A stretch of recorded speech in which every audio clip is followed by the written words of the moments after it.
घोरसंदास की हार से खुश होकर और भगवान कृष्ण को संतुष्ट करके राज युधिष्ठिर ने राजसी अनुष्ठान करने की व्यवस्था की। उन्होंने सभी योग्य ब्राह्मण और ऋषियों को इसमें भाग लेने के लिए आमंत्रित किया और उन्हें यज्ञ क्षेत्र की प्रभारी पुरोहित के रूप में विभिन्न पदों पर नियुक्त किया। यज्ञ समारोह का प्रभार ब्राह्मण पुरोहित और हुष्य ने हमेशा की तरह हल और सेन से बिना बर्तन से यज्ञ क्षेत्र का निर्माण किया और उन्होंने राजा युधिष्ठिर का महान यज्ञ की कर्ते के रूप में नियुक्त किया।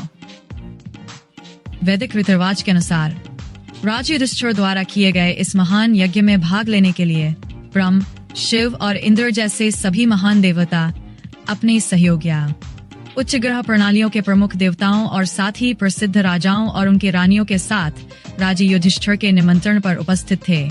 राजा युधिष्ठिर ने बहुत सम्मान पूर्वक उस विशेष पुजारी का स्वागत किया, जिस यज्ञ प्रक्रियाओं की औपचारिकताओं में किसी भी तरह की गलती का पता लगाने के लिए नियुक्त किया गया था।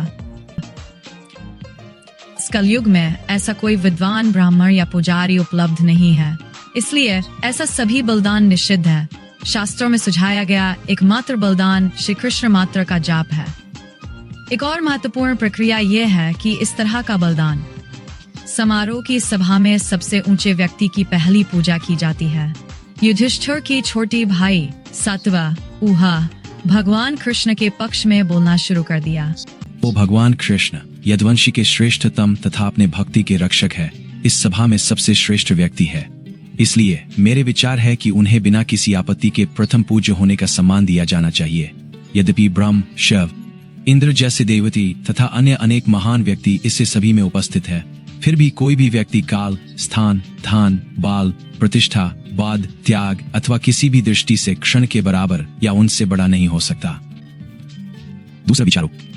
उस महान यज्ञ सभा में उपस्थित सभी सदस्यों ने लगातार उनकी बातों की पुष्टि करते हुए तालियां बजाई।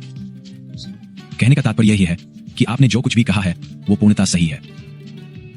महान राजा युधिष्ठिर ने भगवान श्री कृष्ण की पूजा वैदिक विधान के अनुसार की।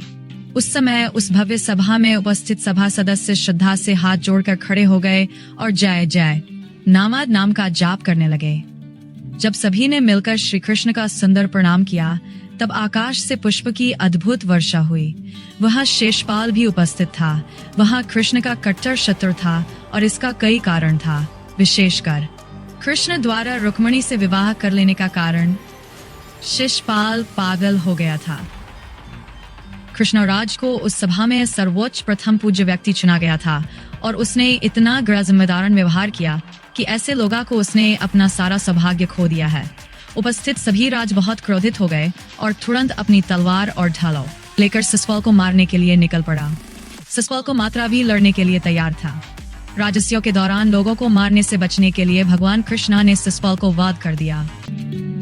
इस प्रकार भगवान कृष्ण ने राजा युधिष्ठिर द्वारा आयोजित राजसी यज्ञ की सफलतापूर्वक संपन्न करवाया।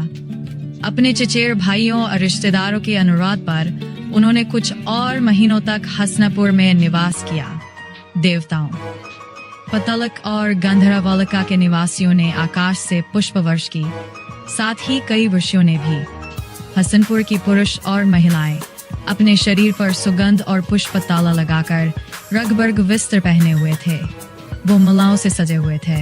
गहनों और आभूषण, वो सभी समारोह का आनंद ला रहे थे और उन्होंने एक दूसरे पर पानी, तेल, दूध, मक्खन और दही जैसे तरल पदार्थ डाला। सभी तरल पदार्थों को हल्दी और केसर के साथ मिलाया गया था और उनके रोग एक चमकदार पाल था।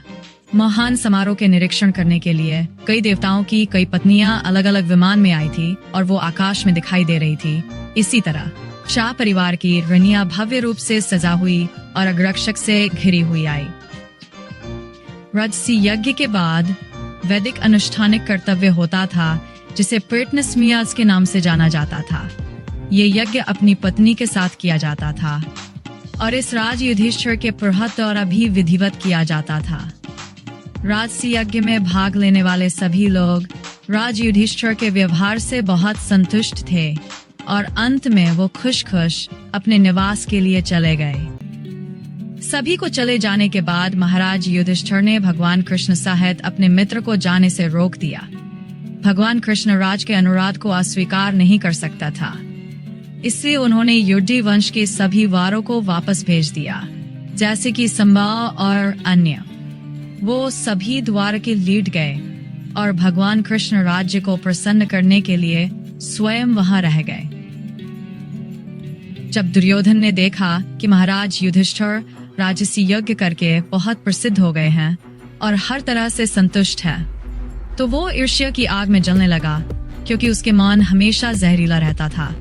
एक बात तो यही थी कि उसे शाह महल से ईर्ष्या था जिसे माया दंडवों ने पर्व के लिए बनवाया था।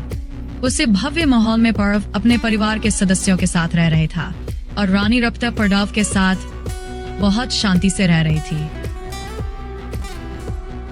भगवान कृष्ण भी रानियों के साथ अपने बहर में वहां मौजूद था।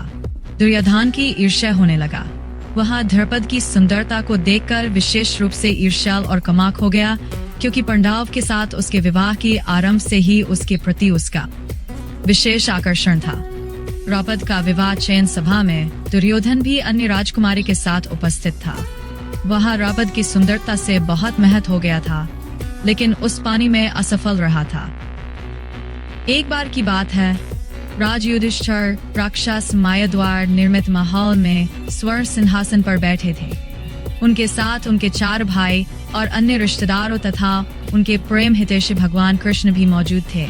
और राज युधिष्ठिर के भौतिक ऐश्वर्य भगवान हम से कम नहीं लग रहा था, जब वो अपने मित्र से घिरे हुए सिंहासन पर बैठे थे और गायक को सुंदर गाता के रूप में उनकी स्तुति कर रहे थे। दुर्योधन अपने छोटे भाई के साथ महल में आया। दुर्योधन को हेलमेट पहनाया गया था और उसके हाथ में तलवार था। वह हमेशा ईर्ष्यल और क्रोधित रहता था और इसीलिए जोर सा भी उत्तेजन होने पर वह द्वारपाल से तीखी बात करता था और क्रोधित है जाता था। वह इसलिए चढ़ गया था क्योंकि वह मायादानों के कारीगर से जेल और स्थलों में अंतर करने में विफल रहा था। महिला की अलग अलग जगहों पर इस तरह सजाया गया था कि जो व्यक्ति चल नहीं जानता था वह जेल की स्थल और स्थल की स्थल समझ लेता था। जेल होना। दुर्योधन भी इस शिल्पकला से भ्रमित हो गया और जब वो जेल को पूरा कर रहा था तो उसे भूम समझकर वहां गिर पड़ा। जब दुर्योधन अपनी मूर्खता के कारण इस प्रकार गिर गया तो रानियों ने हंसकर इस घटना का आनंद लिया। राजा युधिष्ठिर दुर्योधन की भावनाओं को समझ सकता था और उन्होंने रानियों का हंसने से रोकने की कोशिश की, लेकिन भगवान कृष्ण ने संकेत दिया कि राजा युधिष्ठिर को उन्हें इस घटना का आनंद लेना, इससे नहीं रोकना चाहिए।